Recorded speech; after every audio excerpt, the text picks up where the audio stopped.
This mutation is called Like Swatting Insects, and it is being played on Cradle of Death. We have 3 mutators active. We have Missile Command, we have Alien Incubation, and we have Outbreak. And before I do anything else, and before I talk about these mutators, you can see here that the ally, or Mengsk, has moved his truck over to this construct, while Raynor has sacrificed his truck to draw aggro of the enemy units, and you'll see why this is important in the later stages of the game. As you can see over here, the Mengsk has no name, and this is because this game is being played on the custom map by Maguro. And this is going to be a Raynor solo. So the Lauren over here is one of the best Raynor players I have ever seen. Go check out their YouTube channel. They are an absolute beast with Raynor, and they have a lot of good content. They do a lot of mutation solos with Raynor. So this is going to be a mutation solo. These games are very, very difficult to cast because there's a lot of things, there are a lot of intricacies in the game that I usually miss. I'm going to try my best. So the 3 mutators here that we have are Missile Command, Alien Incubation, and Outbreak. Outbreak is going to be really dangerous in the later stages of the game. So past 20 minutes, aberrations will start spawning, and Missile Command is also going to start spawning some nukes. So you can see over here, Raynor's solution to this problem is using bunkers. Now, bunkers have a type of attack called hit scan. Their attacks are hit scan, which means that they don't actually fire a projectile to intercept a unit, which means that they cannot be blocked by the point defense missiles in the later stages of the game. If you want to know more if you want to know a little bit more about hit scan and projectile attacks, I think I have a video on the channel on the general tips, and I think it's called attack types, and you can have a look there. It'll explain this stuff in a little bit more detail. You can see here the advantage of having these bunkers as well is that he now has access to defending these ramps over here, and he's preventing access to the infested that are spawning from Outbreak, which is a very, very annoying mutator to deal with because it just constantly harasses your base. He's floated his Mengsk command center over here next to his command center as well, and this means basically he's a little bit more clumped up, and it just prevents just random stuff from killing his allies' command center, making him lose the game. Now it is just a short while until the Banshee airstrike comes out, and now the Banshees are ready, and he's going to start pushing his truck now over here, and he has to be very careful. His truck will get a lot of aggro, and even though there might even be detection from the Stalker, it looks like Amontios like to focus down the truck because it is a high priority target. He's now ended up clearing out the enemy defenders on that side. There's now an attack wave that is coming up here, and there's an SCV at the back that will be repairing this bunker, and I think this bunker will be fine. So this truck now that was over here from the start of the game is now you can see why that is going to be very useful. It's because the Banshees are able to clear this, and this is the first objective cleared. Now notice how this SCV over here is repairing this bunker, and the SCV is not drawing aggro from these units or these broodlings. And the reason why is when a unit repairs a mech unit or a bunker or a structure, it actually gets the same aggro rating as the thing that it is repairing.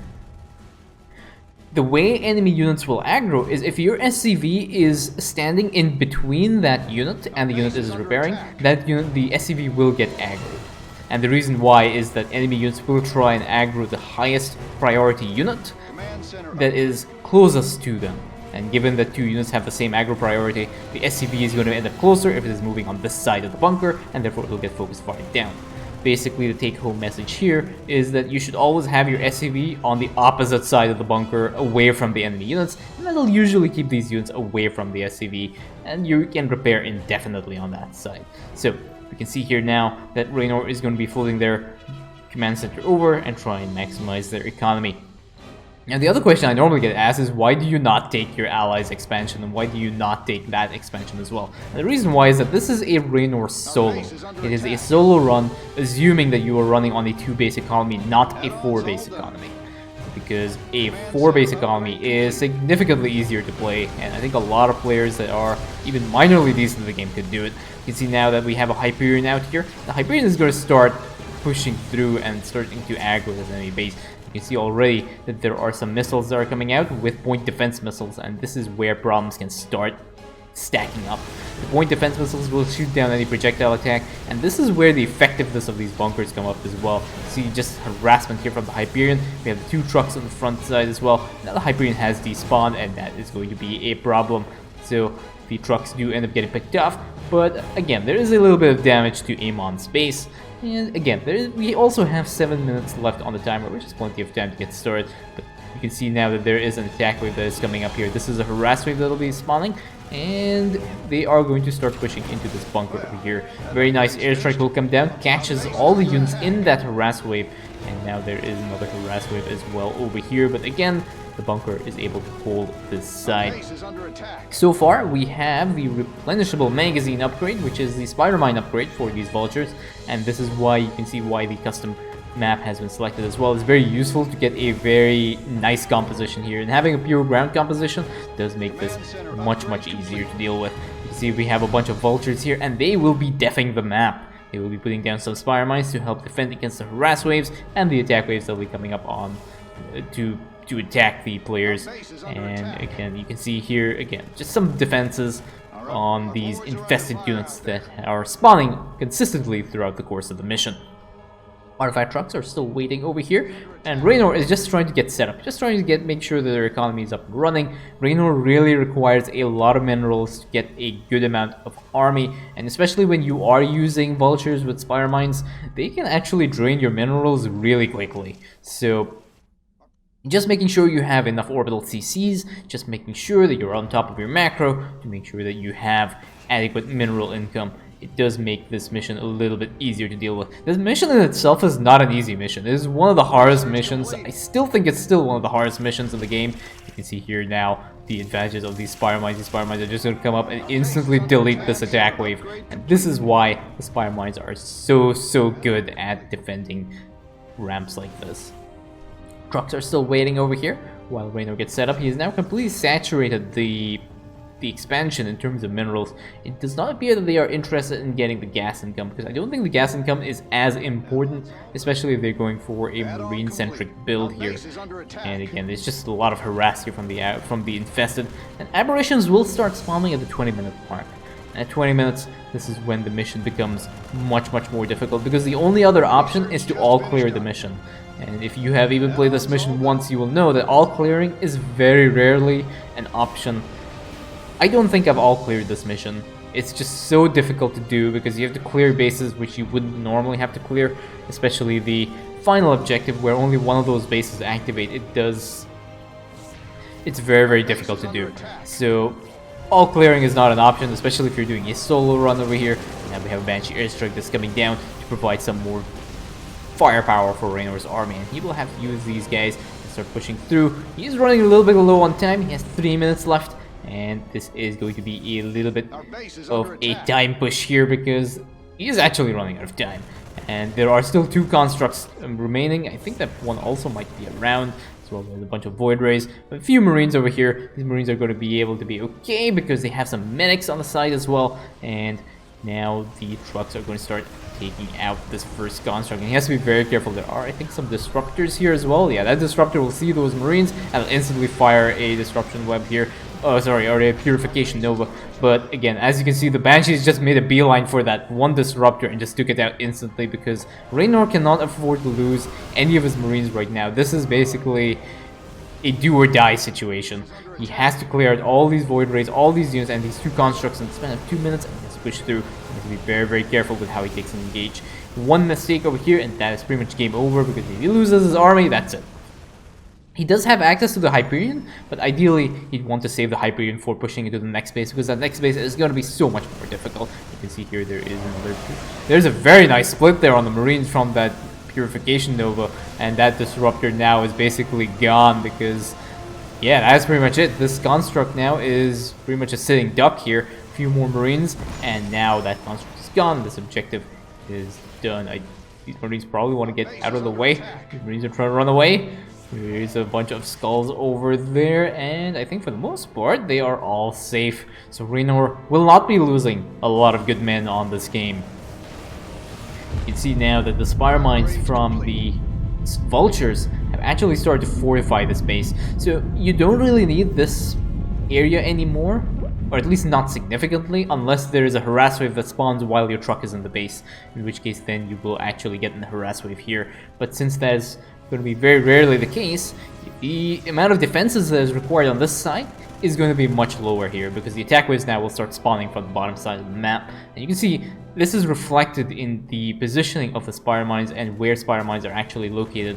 Lots of fortifications again on this side, and very, very few fortifications on here. And now Raynor is going to start pushing through again. With the help of his Banshees, he's able to start clearing out these enemy bases. And now we have the first nuke of the game at the 15-minute mark. So again, this mission is not as difficult as it's going to be because at the 20-minute mark, aberrations will start spawning. The first nuke is over here, and as the nuke gets closer, I will try and focus on that nuke so you can see how that nuke is going to be addressed by Raynor. And now Raynor is just going to start pushing through. We have a double harass wave that is spawning on here to try and attack these trucks. But Raynor has a reasonably decently sized army right now. Again, you can see lots of zealots over here, and there are no vultures over here. So I think Raynor might end up taking a little bit of damage from this attack wave. For the most part, he's able to handle this side okay. And now this nuke is over here, and there it is accompanied by 5-point defense missiles, and that missile ends up going down at the very last minute. It was just going for that bunker. That one was a little bit too close for comfort. And now Raynor's army is just waiting over here. You can see 0 minerals for Raynor. Just look at that macro.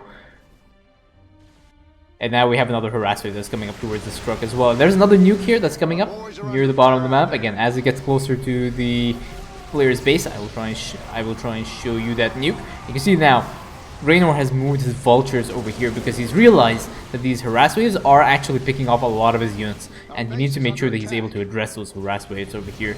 Again, this time this nuke is probably not going to end up lasting very long because there are a lot of bunkers over here. And now Raynor is going to start pushing through. Hyperion on the front line as well, providing the extra buff to the range. There's an advanced targeting system range. The attack damage has been increased. So this just provides Raynor's Marines with a lot more damage output, and that makes it, again, easier for him to push through and clear out the large number of enemy defenses on this mission. And especially on this side. This side is a little bit difficult to push because usually the second side is not too bad, but the third side you have to push through has increased number of defenders. That kind of makes it a little bit annoying, but it looks for the most part he's pretty much got this down. And that is this construct cleared out, and there's one last construct left, and there's 4 minutes left on the timer over here. And now this nuke is getting a little bit closer, and you can see its point defense missiles over here. And where is this nuke headed? So the point defense missiles are going to end up getting picked off over here, and this nuke, it seems to be going towards this bunker, and it does end up, actually it was going towards that engineering bay. It does end up picking off that engineer, the bunker ends up picking off the nuke. Very, very close to the engineering bay. And now there is another drop attack over here, and these zealots will intercept some of these poor medics. The medics are trying to run away, but they are a little bit too slow. And Raynor's army of Marines are saying, "We are not going to help you.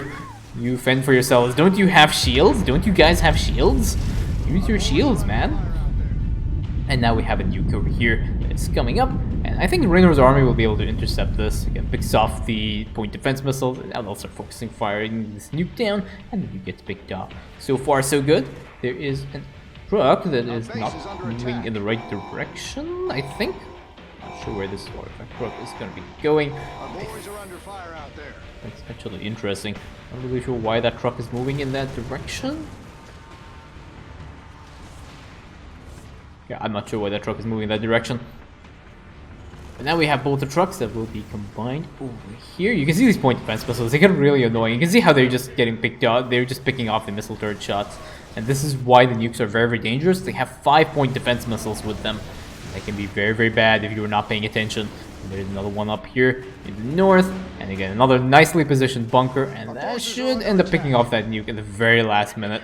You can just see the level of optimization over there that is done for Raynor. He's realized that he needs exactly 2 Marines inside the bunker to be able to deal with the point defense missiles and the nuke that accompanies them. So he's going to start pushing down into this final base over here. There's a storm that goes down to the Marines from the Hybrid Dominator, and there's no movement out of the storm. And to be honest, I tend to also not move. I'm not sure whether this was an error or no, but I tend to not even bother moving out of the storm range because it just means you get stormed again. There is another missile that is coming up near the top. Raynor is pushing through again over here with a bunch of carriers are harassing him from the top side, and now this nuke is going to get a little bit dangerously close, and now this punk will end up picking off this nuke as well.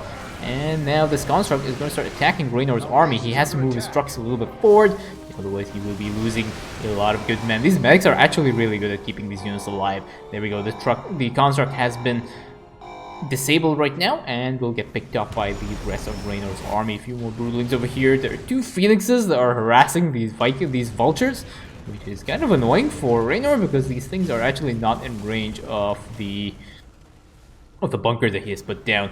But I think this construct is pretty much done. There is another Banshee airstrike over here to try and help Raynor's army deal with the large number of Zealots and the Roaches that are spawning over here. And he has cleared out the first construct now, so he's a little bit safe here in case he loses his 2 trucks. And now we have the Hyperion out, and this Hyperion is just going to try and take out all these high value targets, which is primarily the carriers. Having an air army here is a little bit difficult to deal with if you do not have a lot of stuff. And there's now another storm that comes down onto the Hyperion. Artifact truck moves forward to just try and lock down this construct, keeping Raynor's army safe. Now the Marines are just going to start pushing through and clearing out the rest of the enemy defenders on this side. And this game is pretty much done right now. There is one last construct over here, and this construct has been picked up. And now the last artifact truck is over here as well. And that is Mobius's research facility done. And on the Raynor solo, and that is GG.